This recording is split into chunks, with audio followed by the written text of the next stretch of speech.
Los Angeles, California. Would you risk your life for someone who wouldn't even look at you? Los Angeles was a city of extremes. Towering skyscrapers, luxury cars, and celebrities walking red carpets. But beneath the glow of flashing lights and billion-dollar mansions, there was another world, one where people like Malik existed. At just 12 years old, Malik had already learned more about survival than most people would in a lifetime. He had been homeless for as long as he could remember. His mother had passed away when he was young, and with no father in the picture, he had been left to fend for himself. While other kids worried about school and video games, Malik worried about where he would sleep each night. He spent his days searching for food in dumpsters behind restaurants, slipping into abandoned buildings when the nights grew too cold, and avoiding the dangers that lurked in the streets. He had no family, no home, and no one looking out for him. Most people ignored him. Some walked past him like he was invisible, their eyes fixed on their phones or the pavement in front of them. Others cast him pitiful glances before quickly looking away, uncomfortable with the sight of a child struggling alone. And then there were those, the rich, the privileged, who looked at him with disgust, as if his very presence was an inconvenience. But despite everything, Malik never lost his kindness. He had learned that the world was cruel, but he refused to let it change who he was. If he found extra food, he shared it with the other homeless people in his neighborhood. If he saw someone else struggling, he offered what little he had. And even on the worst nights, when the hunger gnawed at his stomach and the cold crept into his bones, he held on to hope. Because deep down, Malik believed that kindness mattered, even when no one else saw him, even when the world treated him like he didn't exist. He knew that his actions defined him, not his circumstances. Some nights, he would sit on the sidewalk near a cafe, watching families eat, laughing together, sharing meals he could only dream of. He imagined what it would be like to sit with them, to feel full, to have someone waiting for him at home. But those thoughts never lasted long. He knew better than to wish for things that weren't meant for him. But Malik never let himself grow bitter. He would smile at strangers, hoping that maybe one day someone would smile back. He would pick up discarded blankets and give them to those worse off than him, even if he had little himself. He had nothing, yet he gave everything. The city moved fast, and the people in it moved even faster. But Malik, he waited. He waited for a moment, for a sign, for something to prove that his kindness wasn't wasted, that his belief in people, in goodness, in second chances, wasn't foolish. And one day, that kindness would change his life forever. Where are you watching from? And what time is it? It was midday in Los Angeles, the sun blazing overhead as luxury cars cruised through the pristine streets of an upscale neighborhood. Beyond the towering gates and pristine driveways, the world felt untouched by struggle. But just outside one of those grand estates, Malik sat on the sidewalk, adjusting the old blanket he had found that morning. It wasn't much, but it was something. His stomach growled, but hunger was nothing new. He leaned back against the cold metal of a street lamp, watching the world move around him. People walked past, lost in their own lives, their sunglasses shielding their eyes from everything they didn't want to see, including him. He had long since grown used to being invisible, just another forgotten soul in a city that had no place for him. A sleek, black car pulled up to the curb nearby, its tinted windows rolling down just enough to let out the hum of the air conditioning. The back door swung open, and out stepped a woman dressed in a flowing yellow dress, the fabric catching the light like liquid gold. Her diamond earrings sparkled as she moved, her heels clicking against the pavement. Malik recognized her. Everyone did. Patricia Kensington, wife of billionaire investor Charles Kensington. Her face was everywhere. Magazines, television interviews, charity events. To most, she was the image of elegance and wealth. To Malik, she was just another rich person who would never notice someone like him. She rummaged through her purse, searching for something, completely unaware of her surroundings. Malik wasn't paying much attention until he saw movement from across the street. A man in dark clothing approached, his pace quick but calculated. Something about the way he moved sent a chill down Malik's spine. Then, in a single motion, the man pulled a black ski mask over his face. Malik's eyes widened. His heartbeat pounded in his ears. The man's hands tightened around a rope tucked beneath his jacket, his steps growing more deliberate. His movements were practiced, intentional. This wasn't some random act. This man had a plan. Patricia Kensington had no idea what was about to happen. Malik did. Every instinct screamed at him to stay quiet, to look away. This wasn't his problem. He was just a kid. What could he possibly do? But deep down, he knew the truth. If he did nothing, she wouldn't stand a chance. The streets remained silent. No one else noticed. No one else cared. But Malik did. His hands trembled as he pushed himself up from the pavement. His breath was unsteady, fear pulsing through him. He had been in dangerous situations before, but never like this. Never with someone else's life on the line. He looked around, hoping someone, anyone, would step in. But the street was empty. The security guards at the estate entrance were distracted, talking amongst themselves. The man in the ski mask was closing in, his grip tightening around the rope. Malik took a deep breath, forcing himself to move. He didn't have a plan, didn't have time to think. All he knew was that if he didn't act now, he might never forgive himself. He stepped forward, opening his mouth to shout. And in that instant, the man turned his head, locking eyes with him. The world around him seemed to slow down. Malik watched, frozen for a split second, as the masked man lunged forward, wrapping an arm around Patricia Kensington and clamping a gloved hand over her mouth. Her eyes went wide with terror, her body jerking violently as she tried to fight him off. She thrashed, kicking her heels against the pavement, her hands clawing at his arm, but he was too strong. The grip he had on her was tight, controlled. This wasn't his first time doing something like this. Malik's heart pounded as he looked toward the mansion. The people inside were too far away, the high iron gate muffling any sound.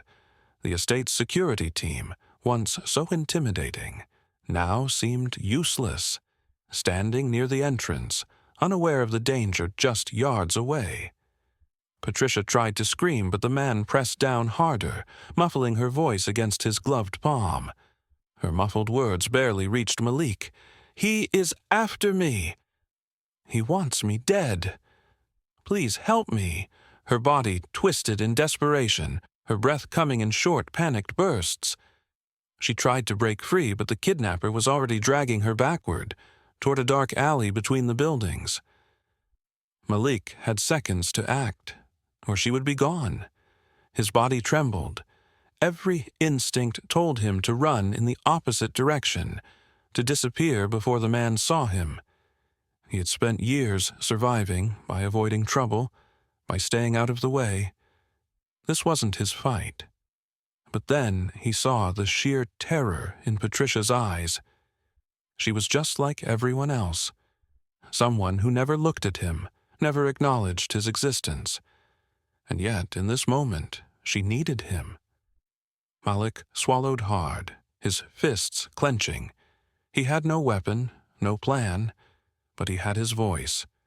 And if no one else was going to do something, than he had to.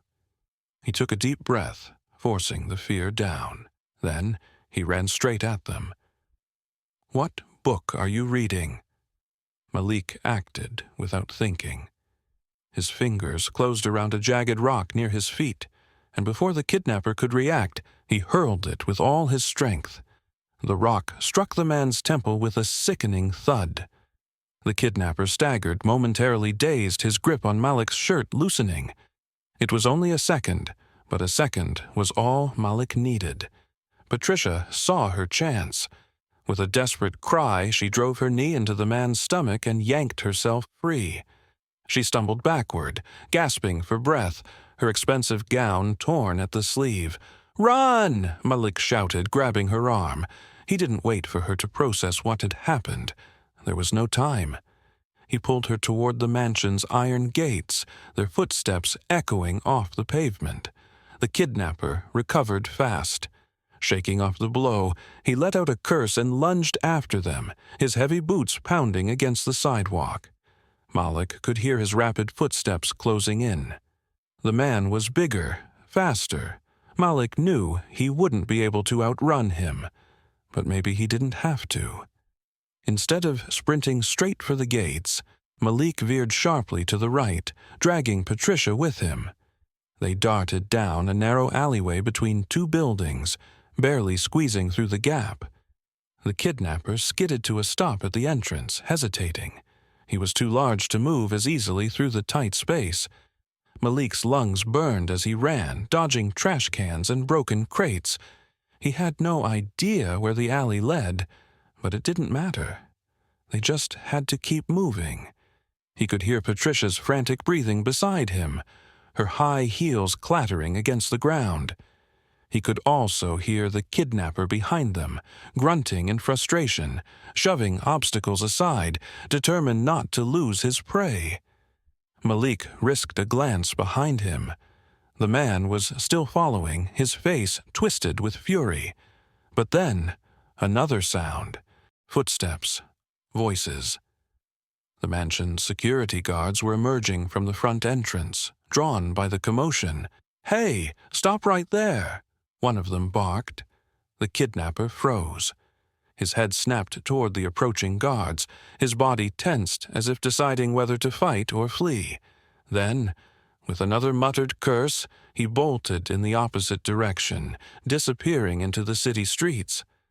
Malik skidded to a stop, his chest heaving. Patricia collapsed against the alley wall, her entire body shaking. Tears streamed down her face as she tried to catch her breath. "You saved me," she whispered, her voice barely audible. Malik wasn't sure what to say. He had never spoken to someone like Patricia before, someone so far removed from his world.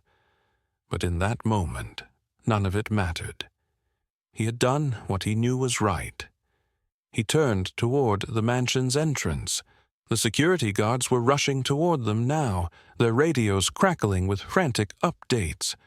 For the first time in his life, someone was coming to help. But the real question was, what would happen next? As Patricia wiped her tear-streaked face, she looked at Malik with something he had never seen before: respect. She had been saved by someone society had ignored. The weight of that realization sat heavy in the air between them. The security guards reached them, their expressions a mix of concern and confusion. "Are you all right, Mrs. Kensington?" one asked. She nodded slowly, but her gaze remained on Malik. He braced himself for what would come next. Accusations, assumptions. That was how it always went. But instead, Patricia did something no one else ever had. She reached out her hand. Malik hesitated, then took it. And in that moment, everything changed. The grand double doors of the Kensington mansion swung open with force. Patricia rushed inside, breathless, her gown torn, her hands still trembling. Malik followed hesitantly, his heart hammering as he stepped into a world so far from his own. The air inside was thick with expensive perfume and polished wood. but it felt colder than the streets outside. Before Malik could even process what was happening, security guards swarmed them, guns drawn, voices sharp. "Mrs. Kensington, what happened? Are you hurt? Who is this?" Patricia barely had time to answer before another voice cut through the chaos. "What the hell is going on?" Richard Kensington, Patricia's husband, stood at the top of the grand staircase, his sharp suit pristine, his presence commanding. His piercing eyes scanned the room before locking onto Malik. They narrowed with suspicion, then disgust. Patricia turned toward him, still breathless. "Richard, listen to me. I was almost kidnapped. This boy, he saved my life." Silence. The room stilled. Every gaze shifting toward Richard as he took slow, deliberate steps down the staircase. His expression barely changed as he looked Malik up and down, the tattered clothes, the dirt-streaked face, the old sneakers worn down to almost nothing. Then he scoffed. "So, what do you want, kid? Money?" Malik blinked, stunned. He had prepared for many things, a thank you, disbelief, maybe even dismissal, but not this. I just wanted to help," Malik said quietly, his voice uncertain. Patricia's eyes widened, as if she, too, was realizing something for the first time. Her husband's cold indifference, the immediate assumption that no act of kindness could come without a price. Richard let out a short, humorless laugh. "Right. Well, congratulations. You played hero for a night. Now, if you're done, I'm sure we can arrange something for you. A couple $100, maybe some food."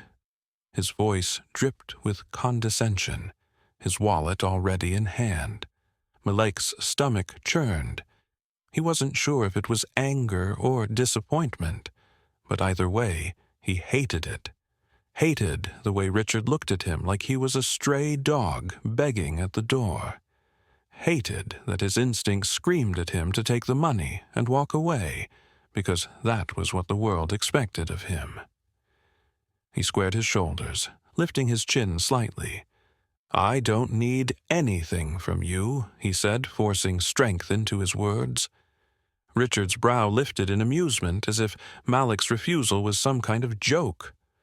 "Oh? No need to act noble, kid. Everyone wants something." Patricia flinched at her husband's words. Something shifted in her eyes, a quiet, dawning realization. Malik saw it, but Richard didn't. He was too busy pulling out a wad of cash, holding it out like a prize. "Take it. Buy yourself some shoes. Whatever it is you people need." Malik clenched his fists. He wanted to throw the money back in Richard's face. He wanted to turn and walk away without another word. But before he could move, something unexpected happened. Patricia reached out and grabbed Richard's wrist, lowering his hand with a force that startled even him. "Stop!" Her voice was quiet, but firm. Richard frowned. "What?" "Just stop," she repeated, shaking her head. "This boy saved my life, and you're treating him like he doesn't matter, like he's beneath us." Richard opened his mouth, but for the first time in their marriage, Patricia didn't let him speak. Malik watched as something in Patricia's posture changed. A shift, a realization, a line being drawn in the sand. Something incredible had just happened, and none of them would ever be the same again. The tension in the room thickened like an approaching storm. Patricia still held Richard's wrist, her grip tightening as she repeated her words. "This boy saved my life, Richard. You owe him everything." Richard scoffed, yanking his hand free. "I owe him nothing." Patricia inhaled sharply, turning to Malik, her gaze softening. For the first time, she truly looked at him, not as a street kid, not as someone beneath her, but as a person. A boy who had risked his life for a woman who had never even acknowledged his existence before today. "Then I'll do it myself," she said, her voice unwavering. She knelt in front of Malik, taking his hands gently in hers. "Do you have a home?" Malik swallowed hard. He shook his head. Richard let out a low, impatient sigh. "Patricia, what are you doing?" She ignored him, keeping her focus on Malik. "Where do you stay? Do you have anyone? Family?" "No," Malik said quietly. "Just me." Something in Patricia's expression broke. Her polished, carefully controlled exterior cracked, revealing something raw, something real. She turned back to Richard, her voice steadier than before. "If you won't reward him, I will." Richard's face twisted in disbelief. "What exactly are you saying?" Patricia rose to her feet, straightening her posture. "I'm saying this boy deserves a future, and I'm going to make sure he gets one." Malik's breath caught. He wasn't sure what she meant, wasn't sure if he should trust it. The world had taught him not to believe in miracles. But Patricia's eyes held something he hadn't seen in a long time: sincerity. Richard shook his head. "You're being ridiculous. This kid is not our problem." Patricia's jaw tightened. "That's the problem with people like us, Richard. We think we can pick and choose who matters." Her voice dropped, filled with something colder. "But I refuse to live like that anymore." Richard stepped closer, lowering his voice. "Do you even hear yourself? This is absurd. You don't just take in a street kid off the sidewalk like some charity project." "Why not?" she fired back. "You'd rather throw money at the problem and walk away. That's what you always do, isn't it? Fix it with a check and forget about it." "Well, not this time." Malik stood frozen, unsure whether to stay or run. He had never seen anyone challenge a man like Richard Kensington before. People like Richard always won. But now, standing in his own home, surrounded by his wealth, Richard looked smaller than he ever had before. "This isn't up for debate," Patricia continued. "He saved my life. And now I'm going to change his." Malik blinked. "I don't want anything," he said quickly. "I didn't do it for—" "I know." Patricia cut him off, her voice softer now. "That's why you deserve this." Richard exhaled harshly, rubbing a hand over his face. "So what? You want to bring him into our home, let him live here, raise him." Patricia's lips pressed together. Then finally, she nodded. "Yes." A stunned silence followed. Malik's heart pounded. This couldn't be real. It had to be a dream, some cruel trick. People didn't just change overnight. People didn't just do things like this. But Patricia had made up her mind, and what happened next would change everything. Days later, Malik found himself standing in front of a beautiful townhouse. It felt surreal. The windows gleamed in the sunlight. The garden out front was perfectly trimmed, and the scent of fresh flowers filled the air. He had never stepped foot inside a home like this before. And now, somehow, it was his. Patricia stood beside him, her hands gently resting on his shoulders. "This is your chance," she said, her voice filled with certainty. "Don't waste it." Malik swallowed, gripping the straps of the new backpack Patricia had given him. Inside were fresh clothes, a notebook, and a scholarship offer to a private school. He had never even dreamed of something like this. A real education. A safe place to sleep. A chance at a future. Richard never fully accepted it, but he didn't fight it either. That was enough. He barely acknowledged Malik now, choosing instead to stay buried in his work, avoiding the subject altogether. But Patricia? She made sure Malik felt like he belonged. She took him shopping for school supplies, made sure he had warm meals, and even sat with him at night when he struggled to adjust to his new life. It wasn't easy. At first, Malik felt like an outsider, like he didn't deserve any of it. He had spent so many years being ignored, being invisible, that part of him still expected to wake up on the streets again. But each day, little by little, he started to believe. He sat in a real classroom, surrounded by students who had never known hunger the way he had. He walked through hallways lined with lockers instead of alleyways filled with garbage. He went to sleep in a bed instead of on the cold concrete. But the biggest change wasn't the house, the school, or even the food. It was the feeling of being seen. For the first time, Malik felt like he mattered. One evening, as he sat at the kitchen table finishing his homework, Patricia walked in, holding a framed certificate. She placed it in front of him, smiling. "It's official," she said. "Your scholarship is fully covered. You have everything you need to build a future." Malik stared at the paper, his vision blurring slightly. He traced the edges with his fingers, barely able to process what it meant. "I don't know how to thank you," he whispered. Patricia sat down across from him. "You don't have to. Just promise me one thing." He lifted his eyes to meet hers. "What?"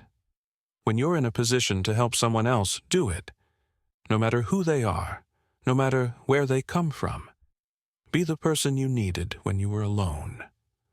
Malik nodded, swallowing the lump in his throat. "I promise." That night, as he lay in bed staring at the ceiling, he thought about how much had changed. A week ago, he was just another invisible kid on the streets. Now, he had a chance, a real chance. Malik had saved a life that night. And in return, he got a future he never thought possible. He had no idea that one act of bravery would change everything. But in the end, it changed his life forever.